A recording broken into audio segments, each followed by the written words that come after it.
Billy Beane is the general manager of the Oakland Athletics Club who has to deal with a painful defeat to the New York Yankees in the 2001 edition of the American League Division Series.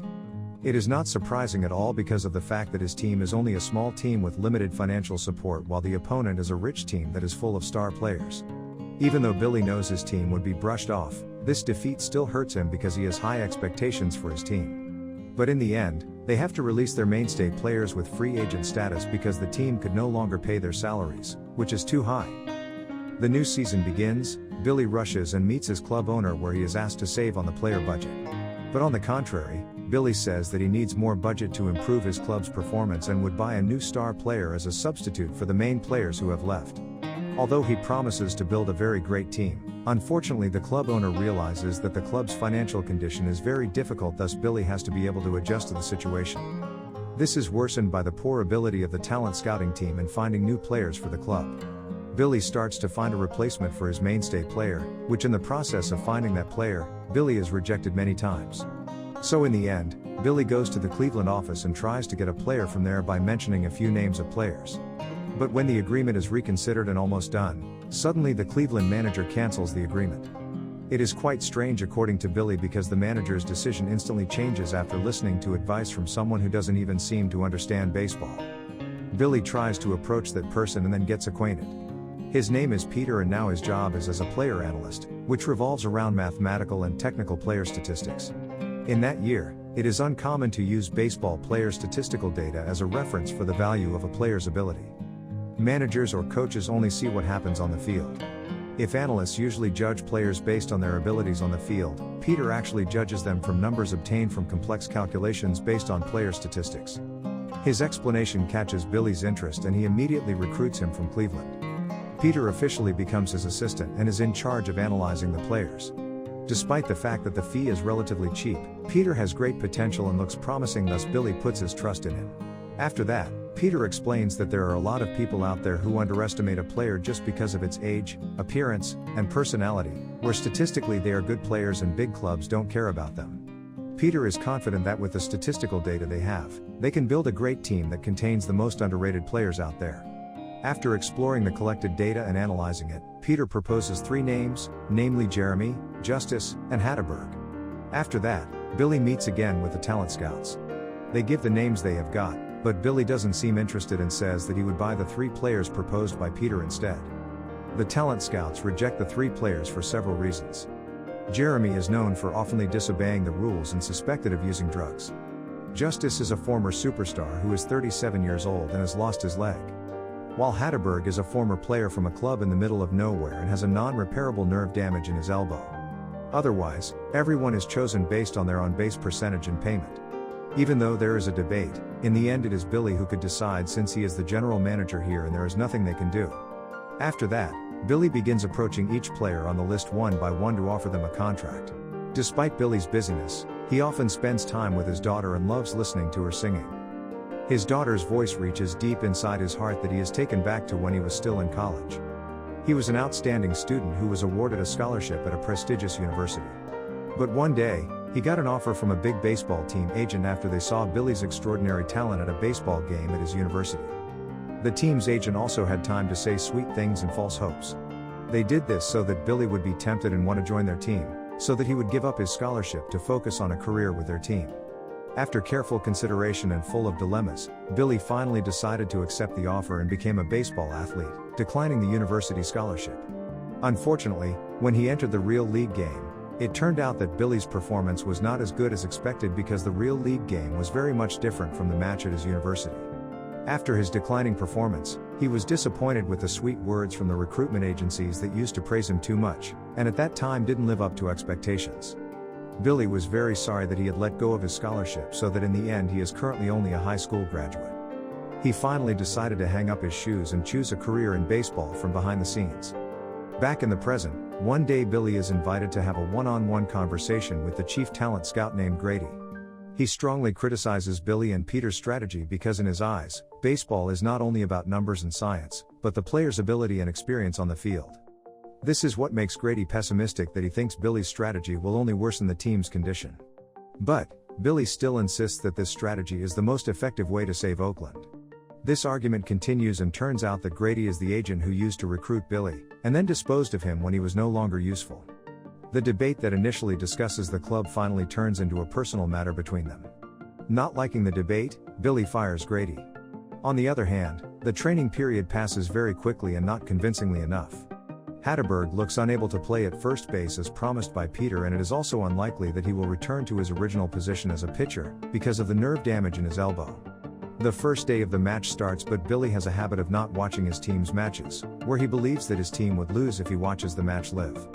This is because of his past trauma when he had declining performance back when he was still a player.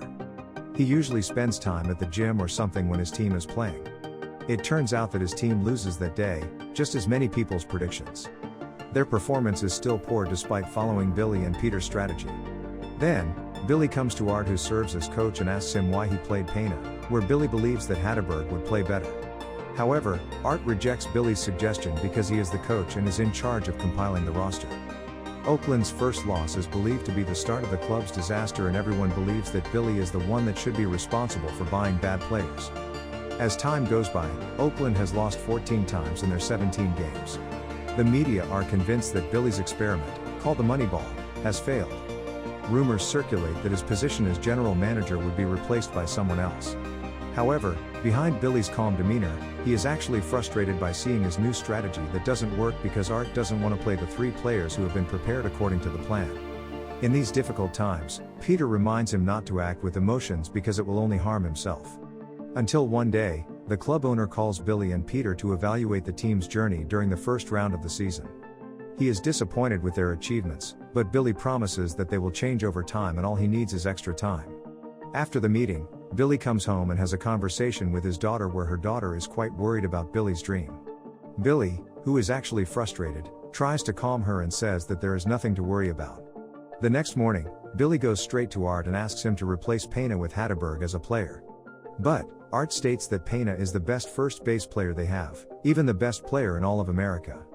He insists on continuing to play Pena even though Hatteberg's data is 20% more effective for the team than him. In the next match, Art still plays Pena and they lose, but the players don't seem disappointed with their defeat. Even in the preparing room, Billy sees Jeremy dancing there, thus Billy is annoyed and scolds them. The next day, Billy begins to lose his temper and makes a crazy move by selling Pena and Jeremy to another club. At first, Peter forbade Billy because those two players are the best players they have, but Billy says that he wants Hatteberg to play that night. Billy believes that the only way to get Hatteberg to play is to remove Pena from the team. Finally, Peter agrees and the player exchange transactions are quickly carried out. Art, who knows that all of his mainstay players have been exchanged, is unable to do anything because it is beyond his control. But, Billy and Peter are responsible for what they have done by directly intervening. They then provide facts and data to the players that they could not look at the field, with the aim to benefit the players. They continue to advise and motivate the players and wish them more confidence to win. As a result, what Billy has done begins to pay off. They take victory after another and their rankings slowly begin to rise. Billy and Peter have turned the most underrated team in baseball history to a journey to break a setting record. Even their initial haters have turned to their supporters. And sure enough, their position continues to rise in the classmen and is able to win 7 matches in a row. Billy sees a big opportunity and begins to launch his action to recruit a star player in various ways. This strategy works, and now they have more chances to win the title of winning 20 matches in a row, the most streak ever since the history of baseball. Meanwhile, their victories have continued. They have made 16 wins in a row, making the analysts surprised by the increasingly unstoppable pace of Oakland. In addition, they also don't think that this winning streak is only by using the Moneyball number formula strategy, which is initially considered to deviate from the usual baseball game strategy. Therefore, this athletic winning streak is often likened to a miracle that is difficult to explain logically. Continuing to the 20th game, which is the important match for them to create the record. They start this game easily and are already leading by as much as 11-0 and need just one more point to make them win. Even Billy, who believes that watching the match live would make his team lose, ends up watching the match in person. But, just as he arrives, they immediately lose points and he is worried and leaves. Oakland, who has a very long lead, suddenly lose their performance and their points begin to be overtaken until it arrives at the same score. One last point will determine the winner of this match and be the answer to whether Oakland can make big history. With full consideration, Art finally entrusts Hatteberg to be the batsman. just as Billy has suggested, and it turns out that Art's trust is fully paid off. At the end of the game, Hatterberg manages to hit the ball and hits a home run. They also manage to win their 20th game and make great history. Due to the winning, they also qualify for the playoffs and will meet the New York Yankees, their biggest competitor. On the other hand, Billy watches the live broadcast on TV and feels satisfied. But the next game with the Yankees goes very quickly and is a crushing defeat for Oakland. All the frenzy immediately goes away and only leaves the defeat for Billy in Oakland. But a big team called the Boston Red Sox is interested in what Billy has done in Oakland. They plan to apply the same strategies in their baseball game and offer Billy as their general manager.